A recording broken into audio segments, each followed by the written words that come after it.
Alhamdulillahirabbil alamin alladzi khalaqal mauta wal hayata liyabluwakum ayyukum ahsanu amala wa huwal azizul ghafur. Allahumma salli ala sayyidina Muhammadin wa ala alihi wa ashabihi ajma'in. Santri, bukankah disepakati kalau sedang di masjid walaupun bergerak tidak perlu bicara, ya?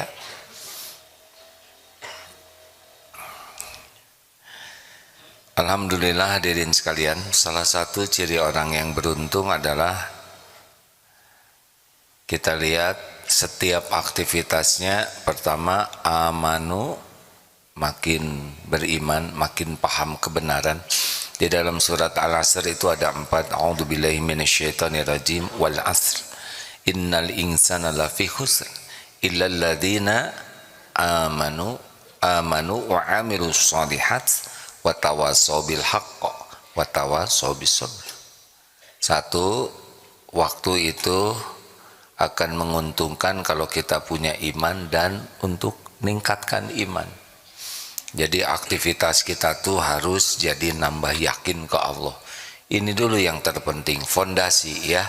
Jadi kalau ingin tahu bahagia sengsaranya hidup itu tergantung tingkat keimanan. Makin yakin ke Allah, ringan aja. Mau apapun yang terjadi pasti jauh lebih ringan. Beda saja lihat dunia ini. Makin yakin ke Allah, lihat dunia ya jadi biasa saja. Karena itu cuman milik Allah, casing. Ingat Allahnya yang terpesona, kepada dunia tidak terpesona. Walaupun punya dunia, harta dan sebagainya, biasa saja. Tidak ada bangga, tidak ada ujub, tidak merasa spesial, biasa saja. Kalau orang sudah yakin ke Allah, walaupun dia punya harta, gelar, pangkat, jabatan, kedudukan tinggi, pasti biasa saja. Tidak merasa ujub, merasa spesial, enggak.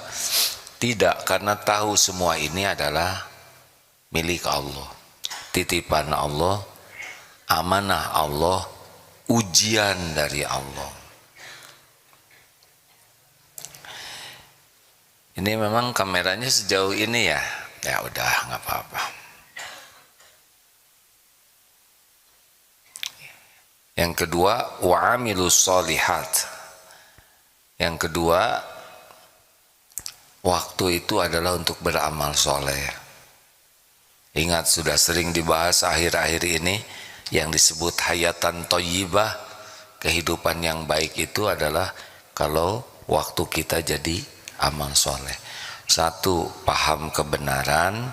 Yang kedua, mengamalkan kebenaran, itu baru untung. Yang ketiga, tawassobil haqq, saling berwasiat dalam kebenaran. Yang keempat, saling berwasiat dalam kesabaran. Kenapa sabar? Semuanya harus sabar. Sholat harus sabar. Kalau tidak sabar ngelantur pikirannya, ya. Sedekah harus sabar, karena kalau sedekahnya tidak sabar pasti cari yang paling kecil. Ngaji harus sabar, karena kalau tidak sabar lebih banyak baca WA daripada baca Quran. Berbuat baik harus sabar, karena kalau tidak sabar jadinya ria, pengen cerita kebaikan kita. Betul? Kalau tidak sabar maunya dipuji orang saja. Makanya, nah yang sekarang kita bahas adalah yang ketiga, yaitu tawassobil haqq. Mana yang lebih penting, memberi nasihat atau kemampuan menerima nasihat?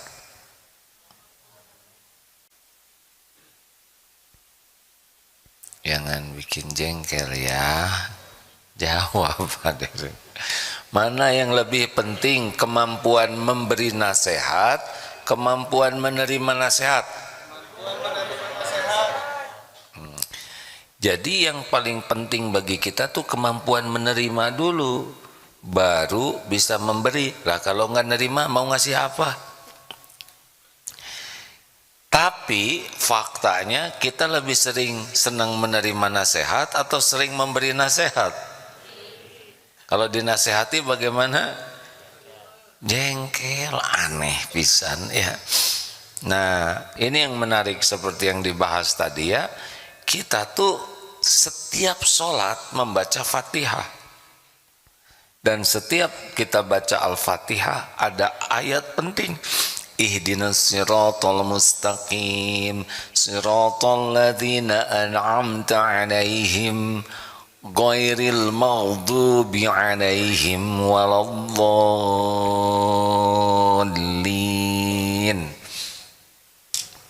Itu minta, ya Allah, ihdinas siratal mustaqim, tunjukkan kepada kami jalan yang lurus. Ya Allah, beri saya petunjuk, yaitu jalan orang-orang yang Engkau beri nikmat kepadanya, bukan jalan orang yang Engkau murkai. Ghairil maghdubi alaihim, kepadanya, waladdallin, bukan orang yang sesat.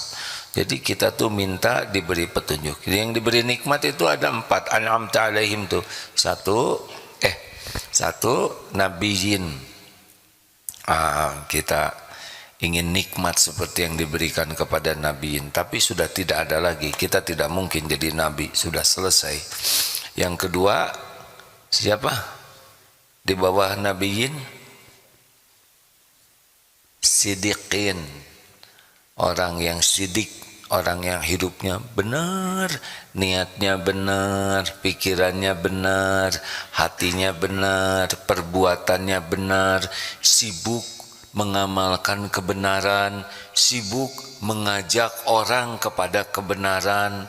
Jadi sidikin itu tidak hanya baik ke diri, juga baik ke orang lain, dan ngajak orang lain hidupnya benar. Abu Bakar As-Siddiq ini di bawah nabiyyin. Yang ketiga apa? Syuhada. Nah, di sini nih, nabiyyin, siddiqin, syuhada, dan yang selanjutnya sholihin. Ini rangkaian orang yang diberi nikmat oleh Allah Subhanahu wa taala. Surat apa itu tuh? Para penghafal Quran tawadu di sini mah ya. Nah, lanjut. Jadi bagaimana nih sekarang? Keterampilan apa? Ingat PDLT. Apa arti PDLT? Oh iya, adik-adik boleh ngantuk, tapi nanti yang ngantuk akan ditanya ya.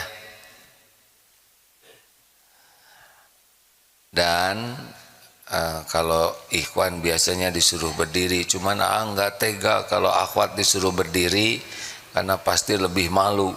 Kalau ikhwan bukan enggak punya rasa malu ya, tapi lebih tega lah. Boleh dibangunkan temennya kalau didapati sedang tertelungkup dan mulutnya menganga begitu. Karena ini penting ya. Jadi keterampilan yang kita perlukan itu adalah keterampilan menerima nasihat, menerima saran, kritik, koreksi. Coba, dari mana ini? Kenapa orang bisa? Dari sifat tawadhu. Karena orang yang sombong itu tidak bisa nerima. Orang yang sombong itu definisinya batarul haq wa ghamtun nas, menolak kebenaran dan menganggap remeh orang lain.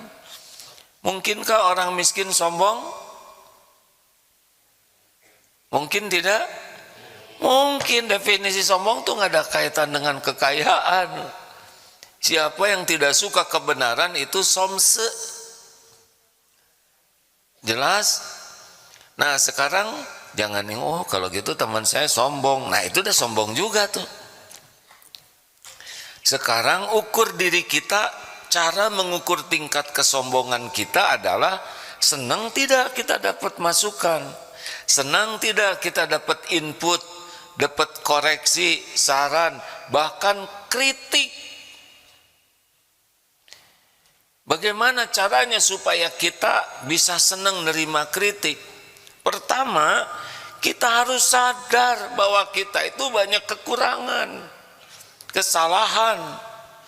Benar? Satu itu, kita jauh dari sempurna tuh enggak lah. Kita tuh banyak kekurangan, banyak kesalahan. Benar atau benar?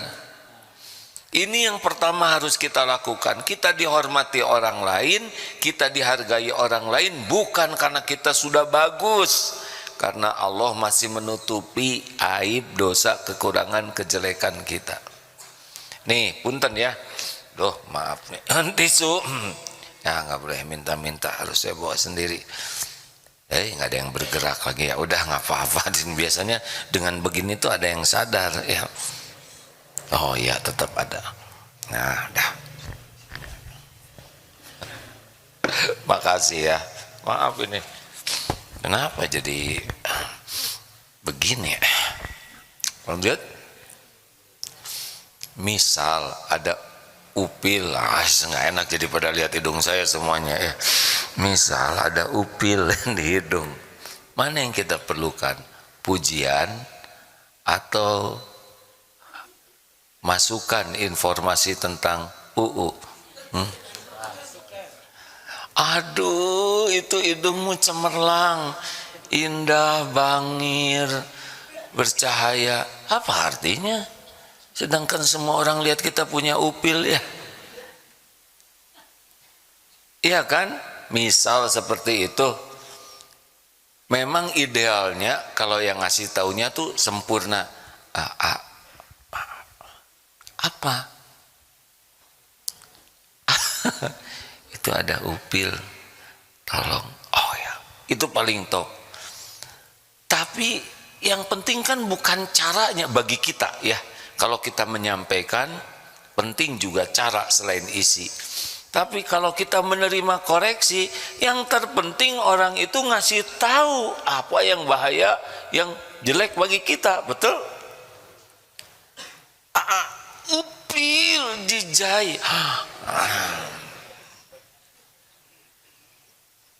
Itu kalau upil tidak bahaya ya, cuma kurang keren aja ya. Kiai upilan kan agak kurang wibawa. Ini yang sering diceritakan. Di depan ini ada batu. Di depan di sana tidak kelihatan. Ada ular, nauzubillah, dan ada makanan kesukaan di situ. Informasi mana yang terpenting? Tentang ular atau tentang makanan? Jawab. Tentang apa? Kenapa informasi tentang ular? Itu makanannya makanan kesukaan ibu-ibu loh Bu. Karena bahaya. Jadi informasi terpenting bagi kita itu adalah informasi tentang yang kita sukai atau informasi yang tentang yang membahayakan diri kita. Jawab. Nah, makin jelas kan? Informasi terpenting bagi kita sebetulnya bukan tentang apa yang paling kita sukai, tapi apa yang membahayakan diri kita. Semua barusan menjawab gitu. Coba sekarang kita dikasih tahu makanan, tapi nggak dikasih tahu ular. Kita makan makanan, ular makan kita. Habis hadir. Itu ular, itu lebih saya sukai daripada itu kue. Nah, sekarang yang membahayakan kita itu siapa? Dosa kesalahan orang lain atau dosa kesalahan diri sendiri? Jawab. Yang benar. Dosa tetangga atau dosa diri sendiri? Kalau kita pimpinan, dosa karyawan atau dosa diri sendiri yang bahaya? Kalau sudah nikah, dosa pendamping hidup kita atau dosa diri sendiri? Jawab. Bu, ibu, siapa yang membahayakan ibu? Dosa kesalahan suami atau dosa kesalahan diri sendiri? Suami sendiri. Ini kekeh eta. sendiri Bu, di akhirat tuh masing-masing dihisabnya. Makanya kalau lihat kekurangan kesalahan suami, jangan sampai lupa kepada kesalahan diri sendiri. Coba nih lelaki, ini udah nikah belum? Sian benar ini ya, tunggu waktunya. Coba yang mana yang bahaya, dosa kesalahan istri atau dosa kesalahan diri sendiri? Dek, jawab. Pelan-pelan gini nggak pede bicaranya. Salah lagi, bukan kesalahan diri sendiri, dua-duanya. Ya, dosa diri sendiri dan juga dosa istri sebagian. Kenapa sebagian? Karena boleh jadi kita tidak benar jadi kepala keluarganya, tidak memimpin, tidak jadi contoh, tidak mendidik keluarga dengan benar, sehingga istrinya tidak bagus sikapnya, karena lelaki adalah pemimpin. Jadi sekarang pertanyaannya, kenapa kita tidak bisa lihat kesalahan sendiri? Padahal sudah jelas yang membahayakan kesalahan diri sendiri. Tahu jawabannya kenapa? Kenapa kita tidak bisa mengevaluasi diri? Kenapa kita tidak bisa mengoreksi diri? Karena kita ini terlalu sibuk mencari kesalahan orang lain.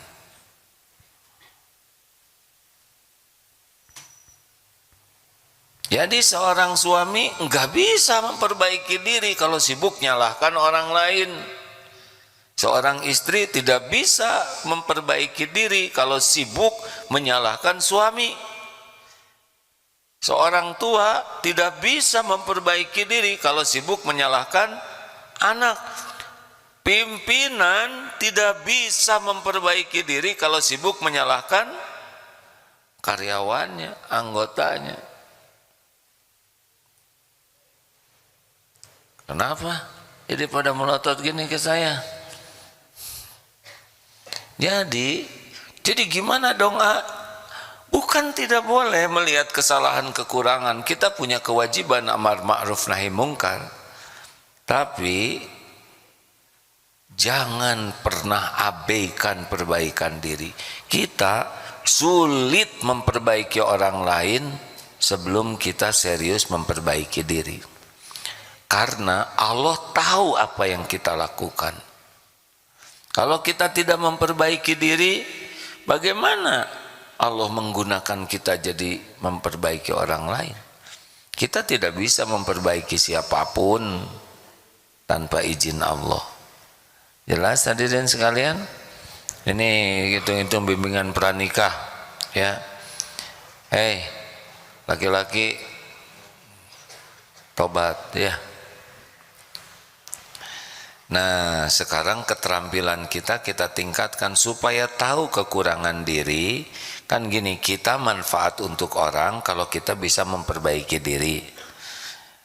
Memperbaiki diri harus diawali berani mengetahui kekurangan diri.